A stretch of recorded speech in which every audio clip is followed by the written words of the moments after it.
right, so I'm gonna get the plow installed on this Ford FX4 F150. Just got a little car wash, man.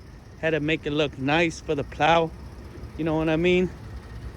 Soon it'll have the plow right there, boys. We're plowing, making money. Vamos. What's going on, YouTube? Grass Nectar in the house. Thank you so much for tuning in yet again. I see we got some new subscribers, so shout out to you guys. Thank you so much for recently subbing to the channel. If you don't know about me, I'm a lawn care provider here in northwest suburbs of Chicago in Illinois. All right, now today is a special day. I'm gonna get the plow installed on my Ford F150 FX4 2013. People say you shouldn't plow with a half ton. Well, I don't really listen to people. I go by the own beat of my drum, and I do what I need to do to get the job done. All right, so this is a huge moment for me, getting my plow installed on my truck. Hopefully you guys join me and subscribe for the journey of what's ahead in the snow removal game. All right, I'm a beginner here with snow removal. Lawn care, I got it down packed, but snow removal is gonna be a whole new monster, man. So hopefully you guys are subbed to the channel so you can see what's coming up next. Thank you, and I'll see you soon. Yes. Phone number to call. What's going on, YouTube? Grass Nectar in the house, man. Waiting on my plow to get installed. We're over here Raising Cane's, man. If you guys never been here before, awesome chicken. Let's go. An eternity later. Oh, okay, nice. Well, I don't pay her to get mean. Well, sometimes I do. Dang, it's a tough choice. I kind of like this one. Awesome, thank you. Let me get you Jake, and he'll run everything through with you so you're comfortable with taking it on and off and how Sure, it yeah. works, how the down pressure works. I'll be right back. You hold it down until the red light's on. Okay. With the red light on, what we're going to do outside, out front here is going to work. If the light's not red, what we're going to do out front doesn't work. Okay. Okay. And just so you understand, it's also right here in stickers for you. Okay. Okay. Cool. We're ready to take the plow off. First thing I want to do, drop the leg on it. Okay. Your pins have an arrow pointing on and showing it locked. I want to turn the arrows to the pins to unlock. Okay. And I want to do both sides of it. See this little red thing here? Yep. There's not one on the passenger side. There never was one on the passenger side. We did not forget to put it on there. They didn't intend for one to be on the passenger side. Okay. We usually get that the day 2 or 3 of the plow. You guys are looking at it and be like, oh, you forgot something. So now that we got them both unlocked, I got the leg down on it. I like to do this from the front side of the plow. The switch on the side of the plow is what they call a smart hitch switch. I'm going to flip it up. It's going to push up against the truck. The pins are going to come out. Okay. Then I'm going to push the switch down and it's going to pull the plow off the truck. Okay. Okay. The reason I don't do it standing there is this is going to move back and forth. That's why I do it out front. So raise up for a second.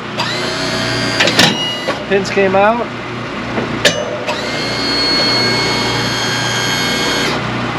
And now unplug it and back out.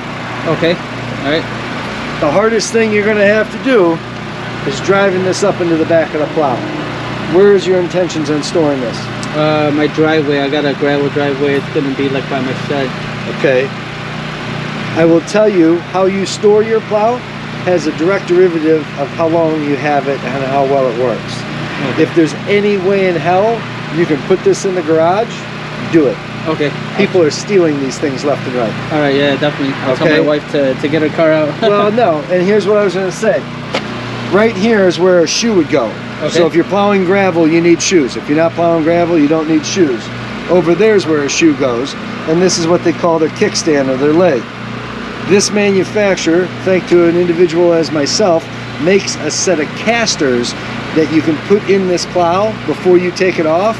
So if you got room like on the side of your garage, like you pull in, you got room over here, you can just pull the nose of the truck in, drop the plow, and then wheel it over there and set it there. And this is the best part about it. Now you just drive the truck into the garage, you go get the plow, and you wheel it onto the front of the truck. Yeah. it makes life a whole lot easier. I need those. I The think. casters are a couple, $200-300, Dang. but it'll make a huge difference in how well this plow will look and how well it'll work for you. You set this thing outside. We know it's used in the shittiest time of the year, but to set it outside in the summer, let the varmints get in it, leaves and all that shit on it. Like this guy's plow was brand new last year. There are fucking pine needles in it and shit like that. 1 year old. You can see okay. all the fittings and all that stuff. Yeah. It's from sitting outside. Dang. Okay, yeah. So if you find that you got room in the garage for it, stop back down. I should have the casters in stock. You I'll can give put you them a on call. there and be done. Okay? yeah. And it's I'll do just something that you take on and off, no problem. Okay? When you go to undo the plugs, each of them have a mirroring cover for them. So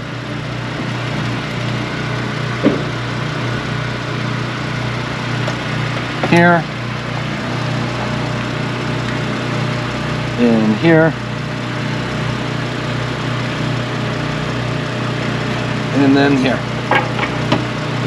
Okay. All right. When you go to put them on there, you can see a little dielectric grease in here. That's healthy to have. You have a tube of it in here.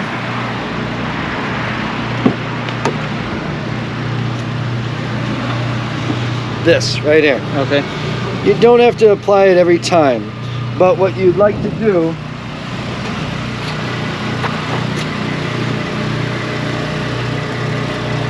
take this side of the plug,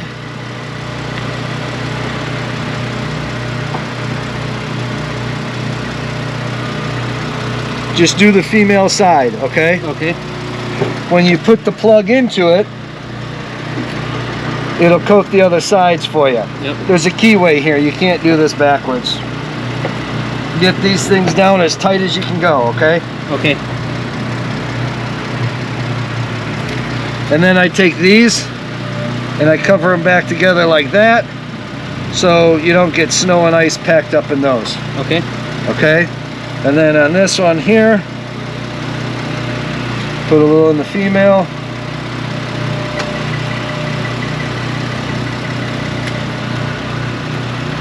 Put a little in the female. When we plug it in, it coats the opposite terminal. And then plug these two back together.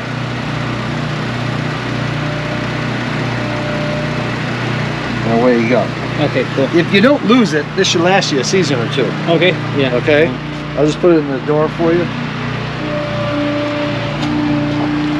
Okay? Okay. So, last but not least, you see that? Yes. When the plow is on the vehicle, that needs to be on plow. When you take the plow off the vehicle, you need to switch that back to truck so your truck headlights will work. Okay. So like right now your truck headlights are on. I flip it down. If you watch it there in the glass, truck headlights go off and the plow headlights go on. Okay. So remember to do that when you take the plow off of it. Otherwise you're going to get into it at night and be like, what the fuck, my headlights don't work. Oh, okay. And you're going to get flustered and it's just a fucking switch. All right. So I'm leaving it on there. Now we want to go to mount this thing back up on the vehicle. What I see people doing wrong most often than not is they don't have the plow squarely on the front of the vehicle. This plow is not terribly heavy and you can move it around. So what I'm looking at here, this is the plow frame on the truck and you see this spring? Yep. We'd like to have somewhere in about the same distance. We can't have that much room between one and that much room between the other. Okay. If the plow is not square to the front of the vehicle and you go to hydraulically load the plow on, it'll lock into one side and it'll spit the other off. Okay. And it'll be a motherfucker to deal with. from Oh, there on dang. out. Okay. So make sure. I'm making a big deal about it only because I see a lot of customers not do it right and they're not paying attention. Okay. So we still have the controller in the float mode. So that means this switch should work. All we need to do is turn the pins back to on. They should not go in right away for you. If they go in, that means some ice was packed up on there. The whole reason for those springs there is just to keep the pins at bay. Okay. When the plow raises up in place, pushes the springs out of the way, and as soon as the pins want to line up, they shoot in. Watch.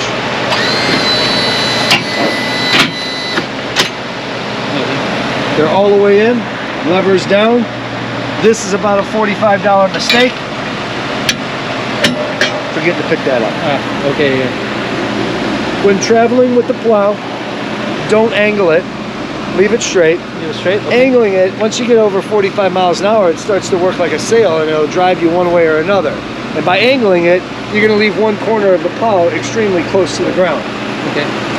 The truck is right at about maximum or minimum ride height for the plow. Okay. If you're going to keep it for years down the road, when it comes time to replace the front struts on the vehicle, which is your shock absorbers, come see me. Rough Country, a company, makes a pair of struts that would fit the front of this vehicle, fully loaded, new springs, new shocks. They're $350. They take about 3 hours to install on it, and it'll raise the front of the truck about that much. Okay, good. Okay? Yep.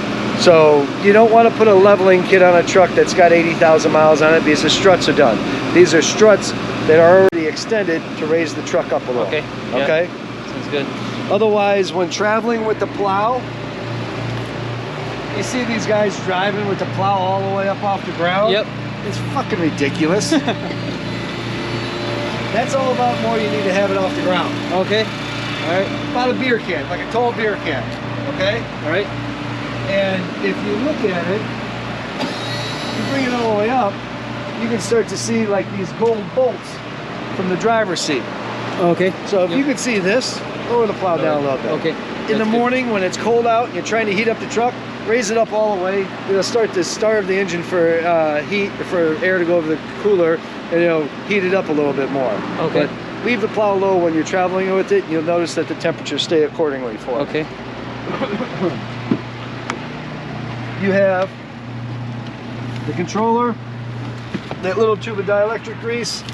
This is to go on the back of the controller if you want to hang it up somewhere. Okay. If you don't like to have the controller, you can take the two screws out of it, use it more like a touchpad. Okay. Okay. You got a complete owner's manual here for the plow. The service on the plow, if you bring the plow back to us before October next year, we service it free of charge. Sweet. Okay. There's a BOSS owners group I think Michelle showed you about. Yeah, right here. Join it. It's well worth it. They do. They give you a $50 coupon every year to bring it in to get serviced. Okay. They'll tell you about any maintenance or bulletins on there. They also have another BOSS group that you can join for all the men and women that are deployed overseas. Okay. Within the government, you know, Army, Navy, Marines and stuff like that. They have a list of the people that may live in or around your area that have mom, dad, husband, wife, or whatever deployed overseas. They can tell you where they are if you want to go over and plow their driveway free of charge or something like that. Yeah, it'll be good just practice. a little give back. You know what I'm saying? Yeah. Otherwise, before the weather turns to shit, go home, take the plow off, drive it around the block, put the fucking plow back on, take it off, put it on, take it off, put it on. Don't drive around with it. Tell your insurance company, tell your truck's insurance company you have a plow on it. Yeah. Okay, Yeah, if you don't, you get in an accident, they won't give us enough money to fix that plow. Okay. Okay? All right, And then I think I'd even call the homeowner's insurance and let them know you have a plow there too. So Okay. in case some asshole comes by and steals it out of your yard, your homeowners will insure it. Okay. The vehicle insurance will only cover it when it's on the vehicle. Yep. So, Okay. And then as far as like the electrical kind of not working, remember you said like some of that So stuff? this is what's going to happen. This particular plow, they put a fairly small motor on. So like that plow right there has got a motor like this big on it. This plow's got a motor on it like this big. Keep your electrical consumption in the vehicle to a minimum. Don't have the blower motor on high and the windshield wipers running and the electric defrost and all that stuff. Let the vehicle run a little bit, get the battery charged up. But if I was to sit here and run this plow for like 2 or 3 minutes non-stop, this part of the dash would shut off. All of this is going to be fine. This part of the dash right here is going to shut off, and then it's going to flash back on. Okay. It's only going to be off until you let go of using the plow. And then once it recoups the power, it comes right back on. My only concern is like in the morning, like the frost on the window. You got a remote start? Yes, I do. Fucking let the thing run for 10-15 minutes. Let it, you know what I'm saying? Okay. Instead of having all that shit running, you're going to want to be in a warm vehicle with defrosted windows anyways. Yeah. Get all that shit out of the way so, you know, we're not running electronic power steering, a blower motor, a radio, windshield wipers, and then we go to run the plow. Okay. Okay? All right. Otherwise, once the plow's up off the ground, when traveling with it, just shut it off. Shut it off, travel. Okay. This way, you know, it doesn't drop for you going down 41 or something like that. All right, man. We should have the casters in stock. If Yeah. you decide you want to do that, I think I maybe do. Let me look just at it, see where if you got some room in the garage. But last thing you need to do is have some asshole come steal this thing from you. Yeah, definitely. And having it inside keeps it looking a lot prettier, a lot longer. All right, man. You should have this for 10-15 years. Sweet. Or until you get smart enough to move the hell out of this state and move south. All right. All right. Thank you so much for everything, No guys. You guys are problem. great, man. Take care and let us know if and when you want to do the struts. Yep. Michelle knows all about it up front. Okay. Okay. Perfect. Thank you. Take care. All right, guys. So got the plow. Let's go. That's how I feel. I'm going for it.